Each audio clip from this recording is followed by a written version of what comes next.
assalamu alaikum bandiraɓe on calminama on juurama on beltanama on ñaganama Allah moƴƴere oɗo ɓeeso ko dengere fiya ko ji dengere nde dengere wona dengere Alassane Tamsirou to Tiggere walla mbiyon dengere Oumar Jammel Oumar Diawto Jammel nde dengere ko dengere Balla Jeerel woni Touba Thiam bandiraɓe on jarama on calminama ko yewtere tan wonno e jalni ko tagal ɗum hunde sérieux ko oɗo ɓeeso min jiiɗi hande nawande grand frère meɗen hono ceerno Alassane Dia Mawnum Daouda Dia min mbiya ɗum yo waɗa botari eyyi min pawa hen kadi jarnade eyyi min Touba Thiam mbeɗa jarnoɓe no fewi mbeɗa jarnoɓe kadde jarnugol darde mabɓe e o walludemi ko jinmi ko beele no wona e Fouta artirde liɗɗi janoɗi ha laaɓa ceer artirde ɗum e reedu Fouta oɗo ɓeeso ko ɗo e nokku men Horkadiere oɗon gandi ɓeeso hande yiyata ko haqqi mum hande woɗɗitade Fouta ɗum ɗo foof ko kalisaji amen min mbaɗi min jeehi min gaddoyi ɓeesi lisa tol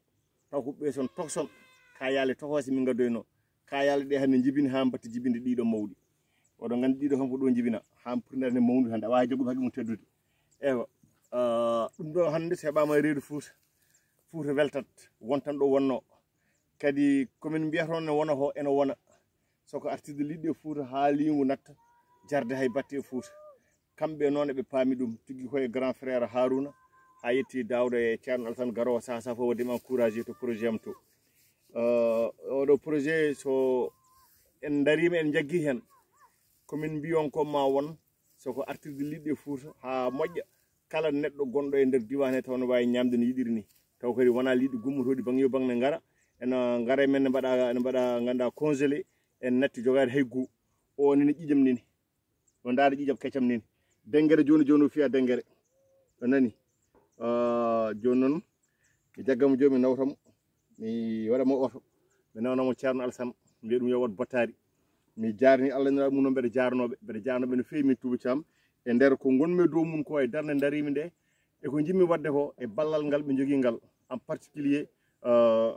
Daouda Dia ballowo mi jamma e ñalawma mo meeɗani hay saaha goto o wadde découragé wannoon omo waɗi comprendre ko jahami ko omo faami ko jahami ko neɗɗo développement omo yiiɗi développement o hawre neɗɗo jiɗɗo kadi ko wayi hono ɗani omo walla ɗum e nder hen mbeɗa yiiɗi saaha foof jaggude hono ɗiɗo mi hollaɓe ganduɗa projet o ko projet viable yo yimɓe toppita tan mbatten haqqillaji muɗumen ma saaha muɗum ara inchallah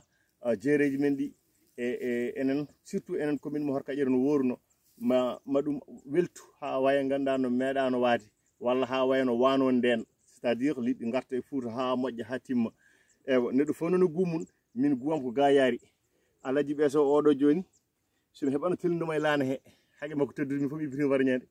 mi nawamo o yetto joni ceerno Alassane Dia min mbiyamo yo wat bottari hamin beltini hamin beltinimo e encouragement mo waɗata min huuɗota makko tan o ara projet o yurno projet o ƴewɗo yarata hayso ko ɗum tan ko plaisir mawɗo ala ko haali juuɗe mabɓe gummaki e projet hay saaha goto dendagal kanko e ɓiɓɓe makko en foof en particulier Daouda Dia merci beaucoup bandiraɓe Allah jarama on jarama ko ɗum ɗo wonno hande la nouvelle du jour ɗum noon mi yiyama assalamu aleykum wa rahmatullahu taala wa barakatuh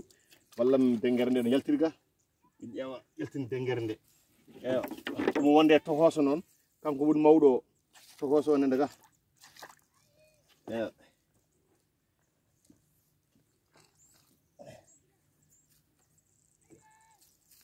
omo wonde kayala goto neni mawɗo noon neni ga eyo mawɗo neni kayala o neni ɗo hen inchallahu taala ceerno Alassane kam ma dañ ɗo waɗi ñebbe eyo ceerno Alassane mbaɗa hen ñebbe a salminama a juurama Dia